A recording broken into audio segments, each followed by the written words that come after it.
L'idée, c'est nostalgie par rapport au web qu'on a connu au début des années 2000. Elle s'exprime aussi, elle se cristallise aussi sous forme d'une frustration, voire d'une petite colère par rapport aux nouveaux monopoles qui sont créés. Au début, les gens voyaient Internet comme l'Eldorado, il y avait beaucoup de liberté de ton, c'était complètement décentralisé, chacun avait sa place et cette place n'était pas payante. Donc c'était un peu l'inverse du broadcast traditionnel et on a souvent opposé le broadcast avec le network. Aujourd'hui, est-ce que c'est vraiment le cas? Est-ce que le web est toujours un Eldorado? Est-ce que c'est pas devenu un broadcast? Il y a de quoi en douter un petit peu. Le nouveau Microsoft, avant tout le monde disait Microsoft c'est un oligopole, c'est super méchant, etc. Le nouveau Microsoft, ben c'est Google. Le nouveau Microsoft, c'est Facebook. C'est vers eux que se focalise l'attention du régulateur et une certaine part de mécontentement aussi du grand public, plutôt que vers Total ou Microsoft, comme ça peut être par ailleurs. On veut avoir droit au chapitre, on veut être capable de s'exprimer. Et ça s'incarne dans des choses de la vraie vie qui n'ont rien à voir avec le web. Là, vous êtes devant une innovation qui a été installée aux États-Unis en novembre 2014, à New York, dans Manhattan, il y avait des élections locales. On a proposé à tous ceux qui souhaitaient voter blanc de venir voter, donc il y a eu toute une logique d'activation sur le web, sur les réseaux sociaux, etc., de venir voter dans un isoloir qui a été créé pour l'occasion. On leur demandait d'écrire sur le bulletin blanc les raisons pour lesquelles ils ne souhaitaient pas voter.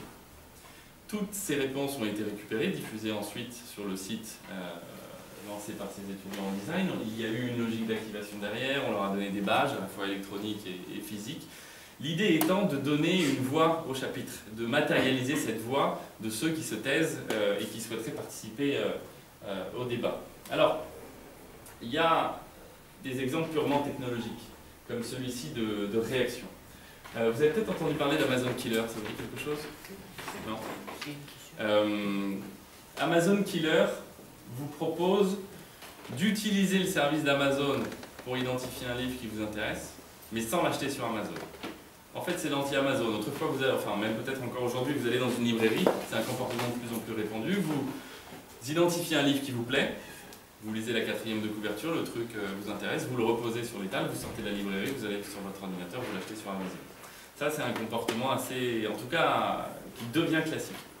Là, ce qu'il vous propose de faire ici, c'est l'exact inverse. Vous allez sur le site internet d'Amazon, alors j'avais une vidéo, mais j'ai peur que du coup, voilà, ça ne fonctionne pas. Vous allez sur le site d'Amazon et il y a un petit module, un petit truc que vous devez installer sur votre ordinateur qui apparaît automatiquement aussitôt. Vous faites la recherche sur le bouquin qui vous intéresse et au moment où vous avez sélectionné le livre qui vous intéresse, vous cliquez sur le petit truc de votre navigateur web qui apparaît en haut à droite, qui ressemble à un petit A de Amazon. Et là, il liste tous les libraires de Paris, parce que pour l'instant ça n'existe que sur Paris, c'est Paris Librairie qui a lancé cette initiative. Il liste tous les libraires de Paris qui vous proposent ce livre.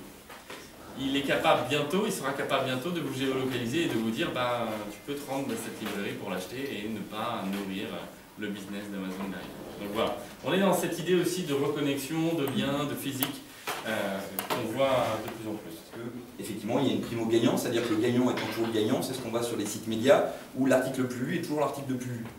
Ça fait rigoler, mais c'est exactement ça, puisque comme il est en tête de l'article le plus lu, celui qui va cliquer sur l'article le plus lu va donc le refavoriser. Et si à un moment on n'arrête pas de favoriser l'article le plus lu, on aura juste un article le plus lu qui sera l'article le plus lu.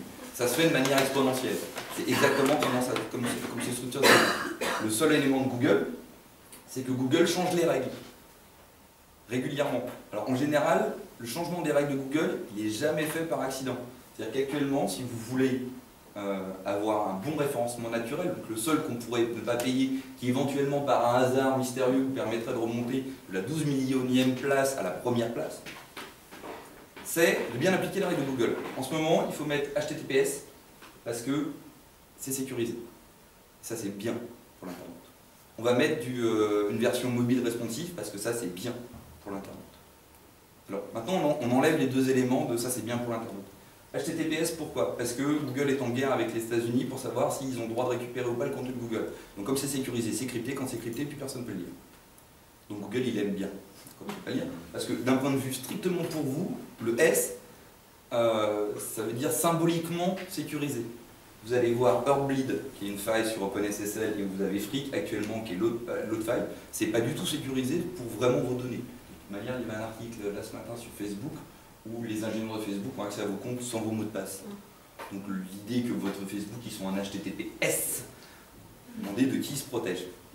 2, pourquoi Google aime bien le mobile? Parce que Google il a pour l'instant des parts de marché sur les recherches mobiles qui sont assez faibles, même s'il est toujours le premier qui fait toujours, mais ça ne fait pas encore du volume et ça ne lui permet pas de gagner de l'argent sur la pub. Donc globalement, si vous pouviez faire un site mobile qui permettrait à Google de redevenir un centre d'orientation important avec le vous êtes ici, vous êtes perdu, allez au guichet d'accueil, c'est Google qui pourrait lui éventuellement par accident lui permettre de remonétiser ça dans une manière où vous êtes tous dépendants, toutes les marques sont dépendantes de ça, ça serait sympa. Donc vous allez avoir des points de vie en plus. Donc les points de vie sont quand même affectés selon une logique. Ça a besoin de s'apprendre. Actuellement, quand on va dans une école, on apprend aux enfants à faire une recherche sur Google. Faire une recherche sur Google, c'est vachement bien. Mais a priori, c'est même pas le tout petit bout du début.